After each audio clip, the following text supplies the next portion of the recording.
میری کوئی ناراضگی نہیں ہے مسلم لیگ نون سے. میں نے اس سیاست سے اتفاق نہیں کیا جس کا چناؤ مسلم لیگ نون نے کیا. تو میں نے 1 سال پہلے ہی میاں صاحب کو بتا دیا تھا. کون سی سیاست ہے جس کا چناؤ انہوں نے جو کیا؟ سیاست ہے، بنانے کی، ہاں جی، میں کمپرومائزز کی. جی میں اس کی اس حد تک صرف بیان کروں گا کہ ہر قیمت پر اقتدار. میں اس سیاست سے اتفاق نہیں کرتا. باقی میری جماعت ہے، 35 سال رہا ہوں، جو کچھ وہاں غلط ہوا صحیح ہوا سب کا حصے دار ہوں، میں اس کو جواب دے ہوں. لیکن میں 1 سال پہلے کہہ دیا تھا کہ میں اب الیکشن نہیں لڑ سکتا، اور پھر سپٹمبر میں یہ بھی ان کو بتا دیا تھا کہ میں خلاف بھی الیکشن نہیں لڑوں گا. یہ مجھے بات کو مناسب نہیں لگتی، اور بات یہاں پہ ختم ہو گئی. میاں صاحب سے 36 سال کا تعلق ہے، وہ ملاقات کرنا چاہتے ہیں، جب حکم کریں گے میں ملاقات کر لوں گا. لیکن میری سیاست جو ہے وہ اب جدا ہے.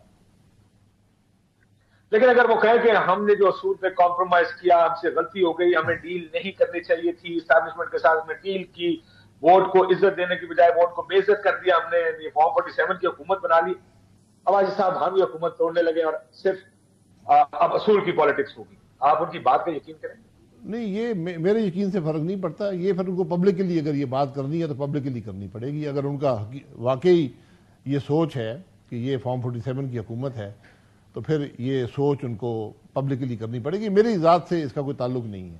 مجھے ان کو جسٹیفیکیشن دینے کی ضرورت فیصلہ نہیں بدلے گا، جو مرضی کر لیں میاں صاحب. آپ دیکھیں، میں نے کہا نا کہ جو سیاست تھی میں اسے اتفاق نہیں کیا. میں اس سیاست کا حمایتی نہیں ہو سکتا جو آج ہے، بدقسمتی سے. سر یہ جو میاں صاحب اتنا عرصہ ووٹ کو عزت دو، کانسٹیٹیوشنلزم، آئین ہوگا، قانون ہوگا اس ملک میں، اس کے مطابق چلیں گے، ڈیل نہیں ہوگی. آپ کو یاد ہے کتنا سخت پوزیشن لے لی تھی جب راحیل شریف صاحب، جنرل راحیل شریف صاحب کے ایکسٹینشن کا ٹائم تھا. مجھے تو بلکہ سے یہی بتایا جاتا تھا کہ وہاں سے تو ایکسٹینشن مانگی جا رہی ہے. میاں صاحب نے کہا یہ اصول ہے، کبھی وائلیٹ نہیں ہوگا. ابھی ایئر چیف کو ایکسٹینشن دے دی، شہباز شریف صاحب نے دی، میاں صاحب نے نہیں دی. لیکن ظاہر ہے میاں صاحب کی مرضی کے بغیر تو یہ کام نہیں ہو سکتے. تو آپ کو کیا وجہ ہوئی ہوگی کہ انہوں نے سارے اصول اپنے کمپرومائز کر دیا؟ یار یہ اس کا جواب وہی دے پائیں گے، میں اس پہ کوئی جواب دینے کے قابل نہیں ہوں. ایکسٹینشنز دی گئی ہیں، اس سے پہلے بھی پھر دے دی گئی ہے.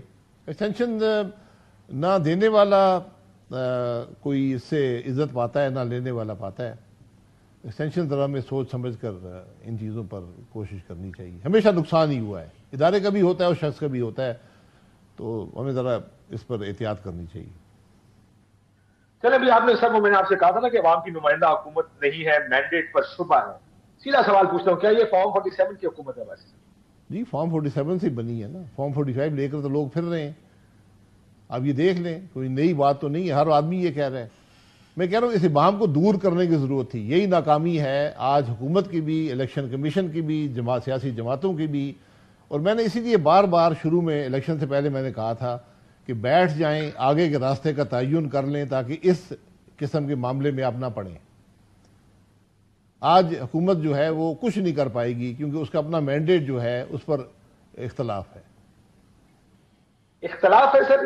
اختلاف تو زیادہ یہ ہوتا ہے اس بات پہ کہ چلیں ٹھیک ہے جی، آپ کی 80 سیٹیں تھی اس کو 100 کر دیا گیا، آپ کی بھی بڑی پارٹی تھی، حکومت بنانے کے اعتقادی دیا گیا.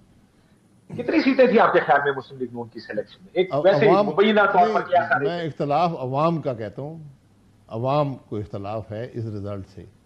وہ کہتے ہیں ہم نے ووٹ کہیں اور ڈالا ہے، جو لوگ ہار گئے تھے وہ آج جیت گئے ہیں، جو جیت گئے تھے وہ ہار گئے ہیں. اس قسم کی جب الیکشن ہوگا تو ملک کیسے آگے چلے گا؟ شاہد خاقان عباسی صاحب کیا سمجھتے ہیں اس بارے میں؟ شاہد خاقان عباسی صاحب قیاس آرائی نہیں کرتے. میں وہ بات کر رہا ہوں جو لوگ بیان فرماتے ہیں. آپ اس نتیجے کو قبول کرتے ہیں؟ دیکھیں میرے قبول کرنے سے کچھ نہیں ہوتا نا، حکومت بن گئی ہے. اگر اس ملک کے سپریم کورٹ نے قبول کر لیا ہے، الیکشن کمیشن نے قبول کر لیا ہے، تو میں کیا کر سکتا ہوں اس کے بارے میں. لیکن حقیقت یہ ہے، حقیقت یہ ہے، معاملہ ابھی سپریم کورٹ میں یہ معاملہ نہیں گیا ہے، سو انہوں نے نہیں قبول کیا. جب معاملہ جائے گا تب دیکھیں. ہمارے ملک کے سپریم کورٹ کے پاس سو موٹو پاورز ہیں. لیکن شاید صاحب اسی ملک میں اگر سپریم کورٹ یہ سو موٹو لے کہ کیا الیکشنز میں دھاندلی ہوئی یا نہیں، آپ کی پارٹی جلسوں میں ججز کی تصویریں لگا کے کہے گی یہ قاضی فائز عیسیٰ، یہ جسٹس حسن من اللہ، یہ جسٹس منصور علی شاہ وغیرہ وغیرہ جو بھی ججز ہیں اس میں تصویریں لگا کے ان کے خلاف تقریریں کریں گے. آپ ہوتے کون ہیں اس کے اندر انٹرفیئر کرنے والے؟ دھاندلی ہوئی ہے تو ہم نے کیا، الیکشن کمیشن سے مل کے کیا، عدالت کا یہ ان کا ویو ہوگا کہ عدالت کا کیا لینا دینا اس کے ساتھ، کیونکہ ہم یہاں پر دھاندلی بھی سینہ ٹھوک کے چھاتی نکال کے کرتے، بڑے فخر سے کرتے، اس کے اوپر حکومتیں بناتے. 15-20 سیٹوں والی پارٹی اس وقت حکومت میں بیٹھی ہے اور بڑے فخر سے بیٹھی ہے. سو ہمیں تو، ہماری سیاستدانوں کو تو کوئی پرابلم نہیں اس چیز.